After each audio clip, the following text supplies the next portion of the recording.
In Namen von dem Bund will ich anerkennen die traditionelle Robhüter von Land, wo wir treffen sich heint, das Wurundjeri-Volk von dem coolen Volk. Und wir geben ab Covid seine Imes und Oves von dem Over, von dem Ossid und Zukünftige. Shalom Aleichem, Zuhörer. Ich begrüße euch wieder im Namen von der Bundorganisation in Melbourne.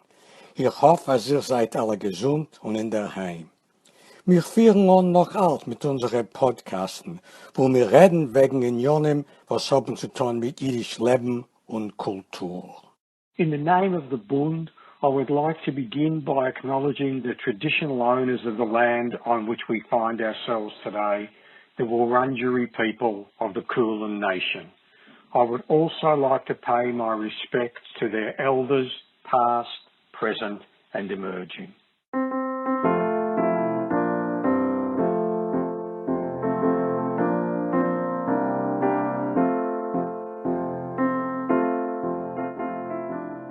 I've just finished watching the premiere of a fantastic Bund production to commemorate the 100th Yahrzeit of Shin Ansky, the composer of the Bund's anthem Die Schwur. Today's guest featured in the production reciting Allan, one of Ansky's poems. I expect that he's going to be in an ebullient mood, not only because of the viewing of his work, but also because America may have finally rid itself of the Orange Menace, who for 4 years dominated the lives and thoughts of millions of Americans. Shane Baker, Shalom Aleichem. Great to have you with us, and thanks for making the time for us. Aleichem Shalom. It's good to be here, and I am in a good mood. In fact, Allan, I recorded while it looked like it was still going to go a bad way, perhaps, and I don't think I could record it the same way at this moment. Well, look, I was never a great fan of Ronald Reagan's, I have to confess, but it does feel like it's morning again in America. Yeah. So, Shane, I want to start off with you about your early days. You were born in Kansas City, spent the early part of your life there, and your parents were involved in the Episcopalian Church. Now, I want to take you back to something that I read about you. Every year, the Hammond Morton Circus came into town. You were regularly chosen to ride the elephant because they knew you could handle it. So my question to you, Shane, is, would you say that you were a brave child or that you just needed to be the center of attention? I wouldn't say that I was either necessarily. I'm perfectly content being on a side most of the time, and I do not consider myself particularly brave. But I really liked the circus. I liked the performing atmosphere and the clowns, and riding the elephant. It was fun to get a peek backstage and see how things happened that way. And that's originally what I wanted to do in life, was to be in the circus. But I have yet to fulfill that dream. Well, there is still time. Never say never. There's still time. Shane, from riding the elephant, you graduated doing skits for the children in your neighbourhood, and by the 8th grade you had progressed to being a magician. You're obviously a different kind of child, so what was it like for you growing up in Kansas City? First off, I'll say I don't know where you got all this information. Do you work for Google? Secondly, growing up in Kansas City, I say sometimes now that growing up there, and I don't know if it was just my particular situation or if it was all over. I grew up on a block with about 40 kids, and most of us were pretty close and played together. But I feel like it was almost like growing up anywhere else in the 1950s, growing up in Kansas City in the 1970s and 1980s. It was a conservative place, I would say, and I guess I was a little bit different in any number of ways from the other kids, though I was friendly with most of them, and I guess reasonably well liked, to quote Death of a Salesman. But yeah, I mean, I can't compare it to anyone else's growing up because I didn't see all of that. My father was considerably older than my mother. He was born in 1921, and my mother was about 25 years younger than him, his second wife. And so maybe that contributed to how I felt growing up, you know, to the fact that I had sisters and a brother who were growing up in the 1950s and 1960s, a decade, you know, a generation before me, really. But at the same time, he contributed, I think, to a great sense of humor and love of a particular kind of culture. And an odd thing, you know, it was pre-cable TV days, so maybe you've noticed this yourself, but children growing up these days, they have a whole world of things to choose from. They have TikTok, not to mention cable TV. They have this, they have that. They can see anything. When I grew up, it was 3 stations, and everyone watched Westerns and Abbott and Costello and the Three Stooges and the Marx Brothers. And there was a very definitive common culture that was shared, and that's kind of evaporated in a certain way. But that's a difference between today and then. Shane, you said earlier that you wanted to join the circus, but when did you decide that you in fact wanted to pursue a career in theatre? Well, I guess that's sometime in college. In grade school and high school, I performed with the theatrical productions that they put up. But as a magician, you know, I felt the need to earn a little bit of money. And so I worked in fairs and festivals and what we used to call boiler room operations. I don't know if they do those anymore, but someone would say, you know, we're going to put on a show for kids and get people to contribute money for tickets. Then they'd hire their son, who was a rock musician, but they'd pay a couple of magicians and a clown to come as well. Fine. So I was in show business, I guess, from a relatively early age.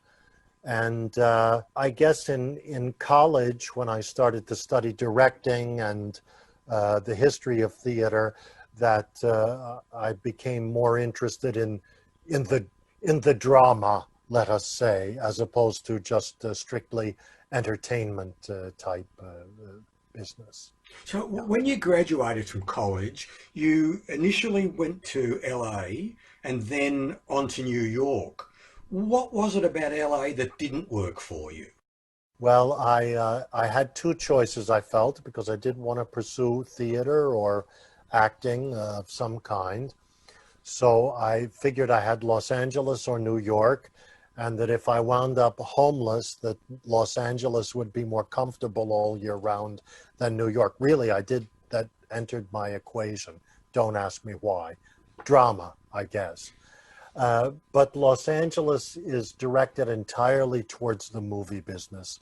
It really is. There is theater there, but it's really directed towards the movies. Also, that year, there was the Olympic Arts Festival. It had changed. It had happened every 3 years since the Olympics in Los Angeles in '84. And that year, they engaged Peter Sellers, not the dead actor, but the living director, to run the Olympic Arts Festival, and they made it the Los Angeles Festival. I was interested in his work and had a connection to him through friends that I knew. So I went there to work on the Los Angeles Festival and wound up staying. And when I figured out that it wasn't going to yield the results I wanted after about a year, I left, worked with friends in San Antonio on theater, and then went to Seattle and worked at the Seattle Repertory Theater for a time as an intern there. And I saw that most of the people getting hired at the Seattle Rep were coming from New York. So I said, I guess I got to go to New York. And that's when I made the leap. So when you finally arrived in New York, I don't know how long it was after your arrival, but you went to see a show starring Minna Byrne, the renowned Yiddish language actress. And she later became a mentor of yours. And we'll talk about that a little bit later on. But wanting to understand what the actors were saying, you decided to start teaching yourself Yiddish. How old were you at the time? How did you go about the process of teaching yourself Yiddish?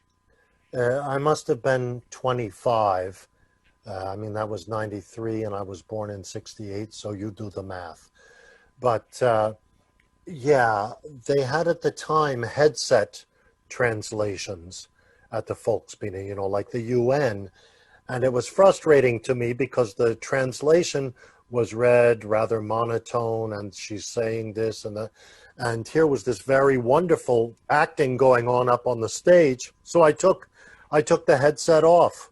You know, maybe I listened now and then with one ear. But I had in college already gotten interested in Yiddish. I guess the earliest simon, so to speak, for me was when Groucho sang "Hooray for Captain Spaulding, the African Explorer. Did someone call me Schnorrer?" And the audience laughed. And I turned to my father and said, "Why are they laughing? What's a Schnorrer?" And being a good Gentile from Kansas City, he said, "It's nonsense. It doesn't mean anything."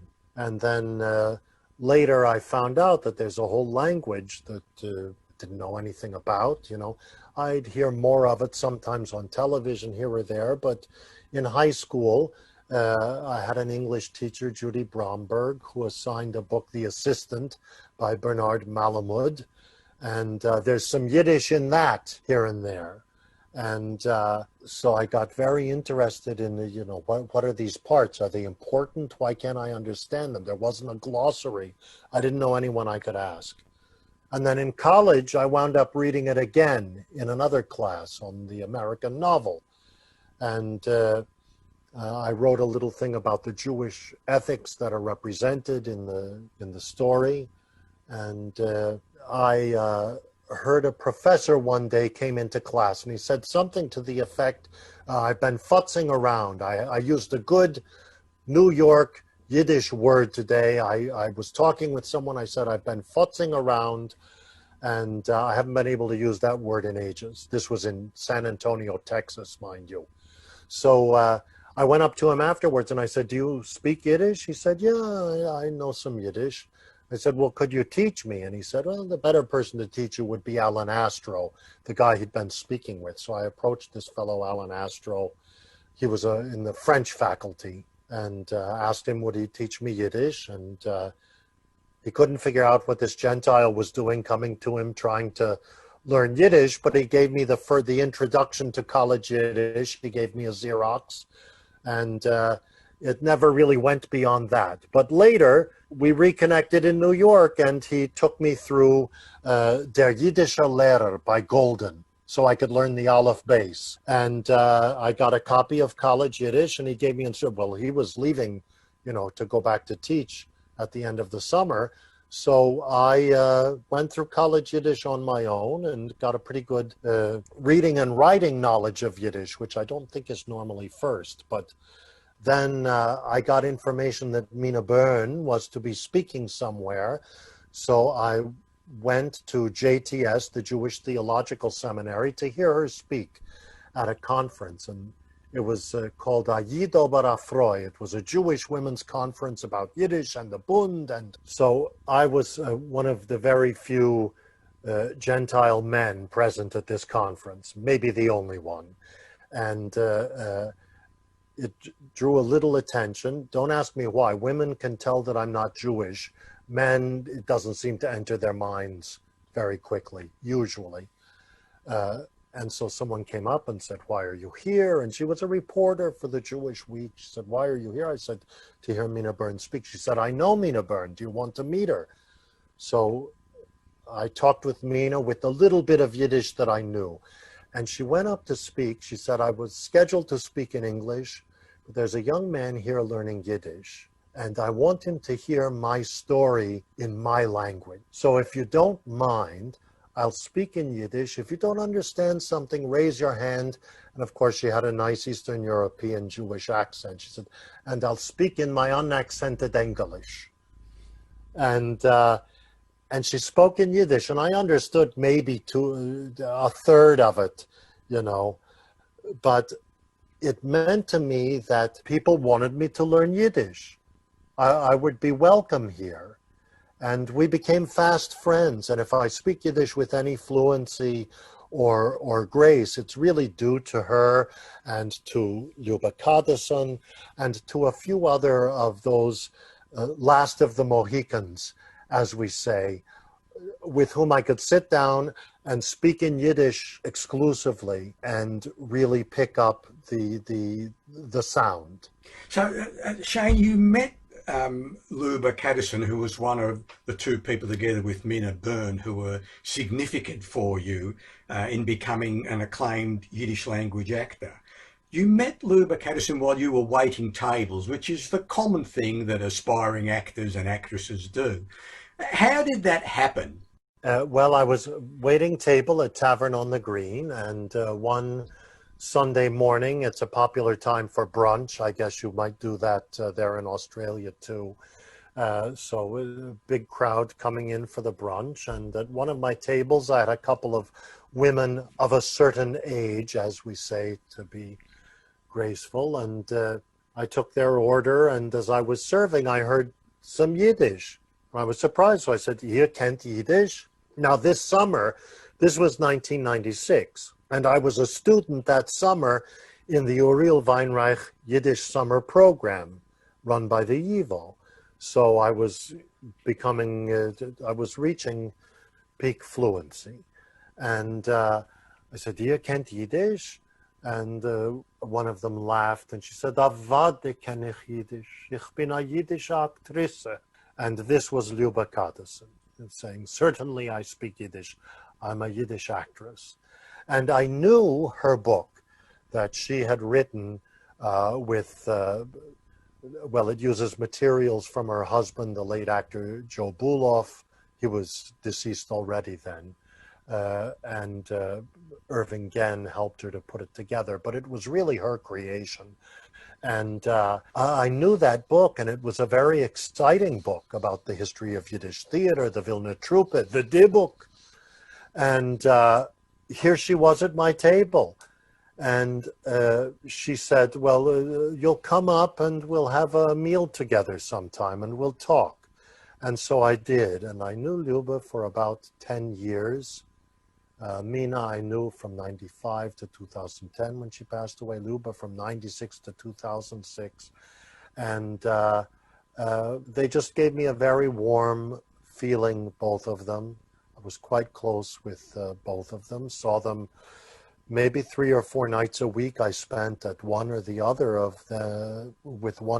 of them, you know, eating tongue sandwiches or chicken soup and speaking Yiddish and hearing about Broderson's Truppe in Lodz, or hearing about the Vilna Truppe, or about personal encounters with Moshe Leib Halperin. And that was where I cut my teeth in the world of Yiddish, really. Shane, I want to talk to you now a little bit about your body of work. There is an English translation of one of Shakespeare's works, I can't remember which one, and featured prominently on the cover are the words "Übergesetzt und verbessert von," translated and improved by. In 2013, you translated and performed Waiting for Godot. Do you feel that your translation was a Verbesserung, an improvement on the original? And why Waiting for Godot as the piece that you would both translate and perform? Well, it's an interesting story. I've had a long relationship with Beckett's work. Ever since high school, he's been one of my favorite writers, and Godot, an important play for me. And there was already a translation by Gisela Schilnick. It was published. I don't know that it was authorized, but mefrekt kashailas. And there was also another translation, according to my understanding, by Raquel Yosefon, that's somewhere in a drawer. And I believe she translated, someone told me translated Meken Gornishtin or Gornishtin, nothing to be done. She translated as Geishrei Chai V'Kayim, which is nice also.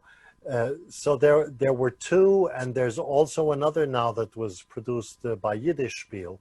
But we couldn't get hold of Raquel Josefons. We felt Gisela Skilnix was too Deutschmerisch, and because she translated from the German version, I do believe. I've since looked at it closely, and I believe she translated from the German, Skilnik. I had a dream of doing it. I wouldn't have done anything about it probably on my own. Eleanor Riese had wanted to do it at the Volksbühne, but it never happened. And then David Mandelbaum, who was running the New Yiddish Rep, with which I worked on and off over time, said he wanted to produce Godot. And they were going to do it by committee, and I said, let me handle it, because the play has a lot of meaning for me. So I took over the job, and I translated it, and I would never say that I have improved on the work of Samuel Beckett. I could never, ever say that. And in fact, I think he might be horrified by some of the reactions that we got, because we had the pleasure to play it in Ireland, in Northern Ireland, in Enniskillen at the Samuel Beckett Festival, the Happy Days Festival there, at the Portora Royal Boys School, where Beckett went to school for a time, and Vivian Mercer, who was a leading Beckett scholar. We played it on the stage there. Maybe Beckett played on that stage himself, I don't know. And you think that we had a lot of Yiddish speakers in Northern Ireland? None. A couple came from Dublin, and that was it. Otherwise, no real Yiddish speakers. But I overheard people talking to each other, not to me, saying, you must go see the Yiddish Godot, because I've seen the play I don't know how many times, and this is the first time I've understood it. It's a remarkable achievement. A lot of that we really owe to Moshe Yassur's direction. We had a great director, Moshe Yassur, who really brought out the beating heart of the text for the audience. And it's thought of as such an abstract piece and such a modernist piece, but we played it in what I would call almost a naturalist style. That is, Beckett wrote this, with World War II fresh in his mind. His time in the south of France, hiding out, looking for shelter, trying to hide out from people. This is critical in the play, that Gogo and Didi, Gogo gets beaten at night by random strangers. They don't know where they can sleep safely. They're looking for shelter. They're looking for food.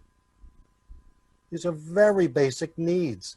And these are needs that were encountered by the people of that generation in Europe. Gentiles as well as Jews, but Samuel Beckett had Jewish friends whom he lost in the Holocaust. And so that hit him very deeply. He said that's the reason he joined the resistance. He didn't care what happened to France. He didn't like what the Nazis and the Vichy regime were doing to his friends, to the people he knew and cared about. And he didn't like their inhumanity. It wasn't politics. And the play is just soaked in that. In fact, in an early draft, the character Gogo was named Levi. So it's a no-brainer ultimately, but Moshe helped to find that approach. And one thing that I knew from reading Primo Levi is that a pair of shoes was the most important thing in the camps, to have a good pair of shoes, so you didn't get a blister, so your foot didn't get infected, so you wouldn't be put in the, in the line of not being able to work. And Godot is about shoes. During these challenging and unprecedented times, the Helfrit Skiff have continued running incredible virtual activities for their skiffisten every single week. With 2 camps already under our belt, the Helf are hard at work preparing for what's going to be an amazing summer camp in whatever form it might be. We have heaps of amazing virtual events in the meantime, like a special talk for juniors, a nacht just for our seniors, and much, much more. Keep up to date with all our upcoming events via our website skiff.org.au. If you were interested in joining us at Skiff, a place for all kids from grades 2 to 11, then please get in contact with us via skiffhelfer@gmail.com. Ravenschaft. In 2014, you put together a show called The Big Bupkis. And in a forward article, they described this show as a slightly dirty, mostly lowbrow attempt to lure people into the world of Yiddish high culture. You're also the director of the Kultur-Kongress and the first non-Jewish person to hold that position. And that organisation promotes Yiddish as a world language with an important high culture. So how do you reconcile these two very different approaches that you've taken to Yiddish? Well, when I came to New York to work in the theater, I connected myself with the Ridiculous Theatrical Company, which I don't know if it's known there in Australia, but it's a camp theater, yeah, with a heavy drag element, and it's one of its main leaders here in the city was a fellow named Charles Ludlam, who had passed away of AIDS by the time I came to town, but Everett Quinton kept it going and still revives plays from their repertoire. And they believe in a maximalist approach. They want everything. So they did a production of Camille, where Camille was Ludlam in drag or Everett Quinton in drag, beautifully done up like a French courtesan of the 19th century, but with chest hair. And you would be laughing yourself to tears almost during her death scene when she said, Nanine, throw another faggot on the fire. She'd say, there are no faggots in the house, madam. And Camille would take a look over the audience and say, no faggots. And, it would bring the house down. And then when Camille died, the audience would be weeping. So I want everything. And Yiddish is well known. Everyone says it's funnier in Yiddish. Oh, Yiddish has the best curses and the best swear words. And there is some truth to that. And I'm not afraid of that. And I'm not afraid of the fact that it has some of the finest modernist poetry that anyone will ever read.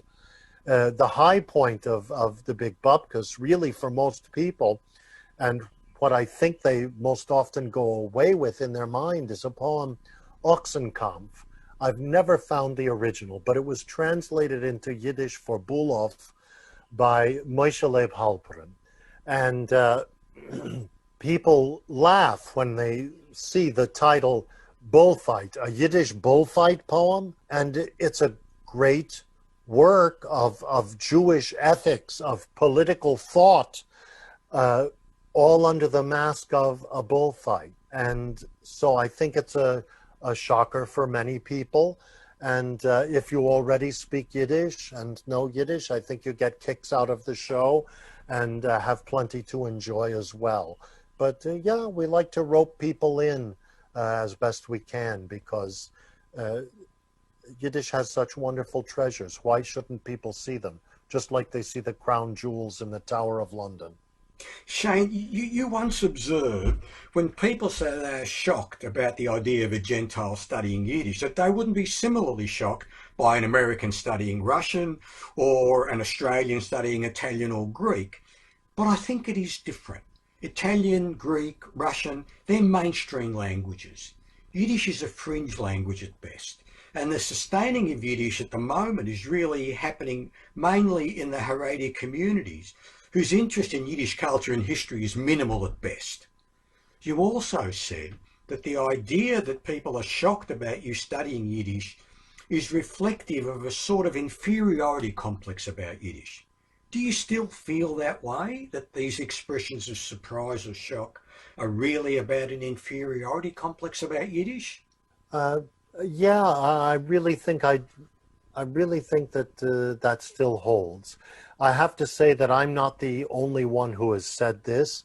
A book that I read early on about Old Yiddish by Gerald Frakes recalls very similar reactions when he began to study Yiddish as a Gentile graduate student in Germanic languages. And he's now, he's done a lot of great work on Old Yiddish and modern Yiddish.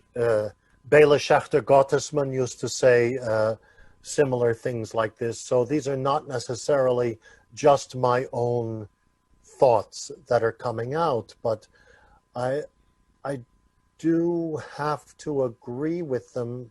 You know, even if it's a fringe language, why is it a fringe language? Because here in America, it's considered something unnecessary and for old people or religious people, and they're on a side.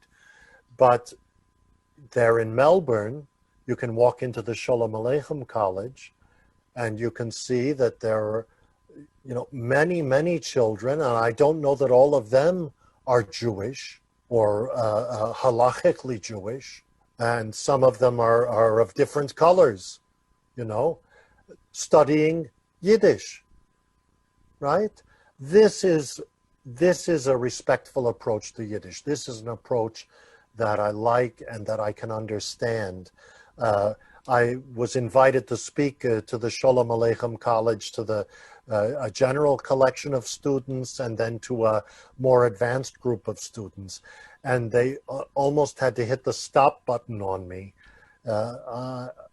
because I was just so enthusiastic to see these young faces who have an interest in Yiddish. They might not grow up to run a household that speaks in Yiddish, but they know it's a language, they know it has a specific alphabet, that it has a grammar, that there are, you can ask the directions to the train in Yiddish, you can tell a joke in Yiddish, you can curse someone, you can find a book of mathematics in Yiddish, botany, and you can find the finest of world literature. So, I think you're just playing devil's advocate there a little bit, but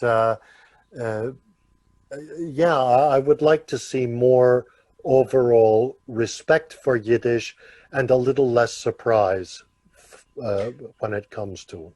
Shane, in addition to your acting work, you also teach a workshop on Yiddish theatre at YIVO, and you teach classes at the Workers' Circle. What, if any, insights into the future of Yiddish, particularly in America, have you gleaned from your acting and teaching experiences? I don't know that I have great insight into the future. Most of the students that I have worked with are adult learners, what we'd call continuing education for the most part. I don't consider myself qualified or capable of teaching the language to beginners. This is a very specific skill, special set of skills that one must have. And I haven't studied pedagogy, and I respect the people who can do it. In fact, they wanted me this year to teach the beginner's conversation class, and I couldn't do it. I told them, no, I couldn't do it. I could have used the money, but I couldn't do it at the YIVO. I feel like there were new people coming through each year at the YIVO when I've been there teaching. Sometimes there were repeats, sometimes there were new. Some of them go on further with the Yiddish, some of them do not. And I don't really know what the future is. I don't know. Now, the new Yiddish rep has made a move to try to get Haredim involved in their theater, people who are off the derech. I don't know if that's the future for Yiddish, but I think if we don't get it into the mouths of children, if Yiddish isn't being spoken by kids, that at least there is, again, what early on my friend Alan Astro, my teacher, I should say, said, the operatic use of Yiddish, that we should at least put it out there for people to hear as beautifully and as best as possible, and let them know that it exists, and see what the future holds. There was a time when you wouldn't think that people would be speaking Hebrew in their daily life. So who knows? Yiddish farm, there's a Sholem Aleichem College. There was a movement here in town, and it was crushed by the coronavirus pandemic because most of the prime motivators left, to start a magnet school with Yiddish as the main foreign language here in town. That would have been wonderful, and maybe someone will pick that up. That'd be great. It certainly would. Shane, you've been asked a number of times about converting to Judaism, and your reply to the people that ask this question is something along the lines of, I've already got a religion that I'm not very good with. Conversion aside, though, of course, a large chunk of your life revolves around being Jewish. Do you feel Jewish? Well, do I look Jewish? Absolutely. Yeah, you should see me with my payas and hat. One of the early organizations that I attended was the Yiddish Artists and Friends Actors Club, when it was still in the Hebrew Actors Union building down on East 7th Street. And Mina and Shifra Lehrer brought me into that club. And I remember the first Passover Seder I attended there. Corey Breyer, the president of the club, was going down the row handing out yarmulkes to the men to wear for the secular Seder, the Workman's Circle Agoda.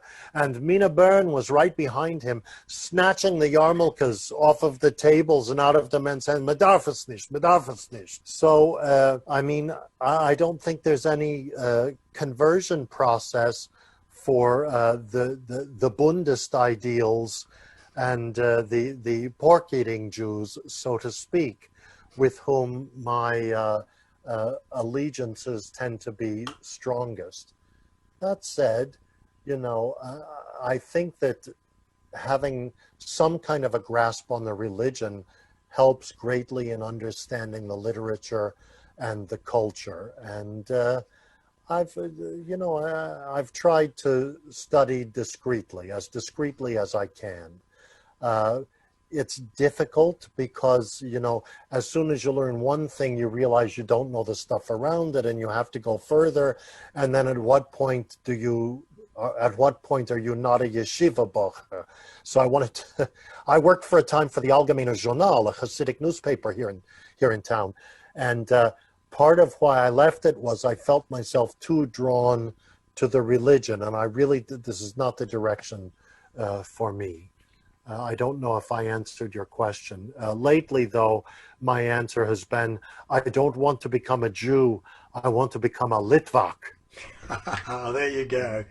Shane, 2020 was going to be a big year for Yiddish here in Melbourne. You were due to come out here, and Fiddler auf dem Dach, Fiddler on the Roof, was going to be performed here in Melbourne and Sydney, with Joel Grey coming out to direct the show, but unfortunately the plague, the Magaifa, ended all of that. When can we hope to see you in Australia again? Well, as soon as there's an opportunity. I really love the Chevra there. It's such a warm and proper group of people, really.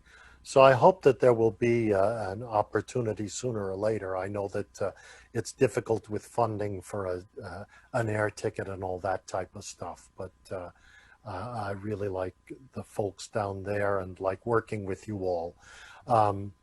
2020 has put a damper on everything. I was taking it very personally for a time, but I don't anymore. And as we were discussing before we started the recording, the silver lining, if we can say a silver lining to this plague, has been the way in which it allowed us to say, we can bring people together in spite of this. And we can bring people together face to face in a way that is not entirely satisfying, but it is revelatory. And as to studying Yiddish early on, I think at one point another early signifier for me was in the People's Almanac, a trivia book. They talked about Yiddish and saying that mit Yiddish kann man ausfahren die Welt. You can travel the whole world speaking Yiddish. And by gum, I've done it. I've been to every continent and spoken Yiddish there, performed in Yiddish, lectured on Yiddish topics. And that means a lot to me. And with the Megafeh, when we produced our Sholem Aleichem Yortzeit, not only did we have folk from Melbourne there, we had Lisa Gray and Tommy Kalinsky, performed a song for that Yortzeit, and from South Africa and South America and Europe and Japan. But we also had someone from the South Pole, Antarctica, gave us a greeting. And so, you know, with Zoom and with YouTube and these other programs, it has enabled the world to get acquainted in a really special way. So I hope that will be a good sign for us going forward when we get to the other side of this plague. I know it's now late in New York. You have earned a well-deserved rest and hopefully the opportunity to look forward to 4 years with a decent mensch leading America. Shane, bleib gesund and thank you. Dank. Kol tuv, bleib gesund. Gott sich haben Maschmues. Zu unseren Zuhörern, Dank für euer Anteilnehmen in die Diskussions und Schmusen, was wir bringen euch. Bis wir treffen sich weiter, bleibt gesund.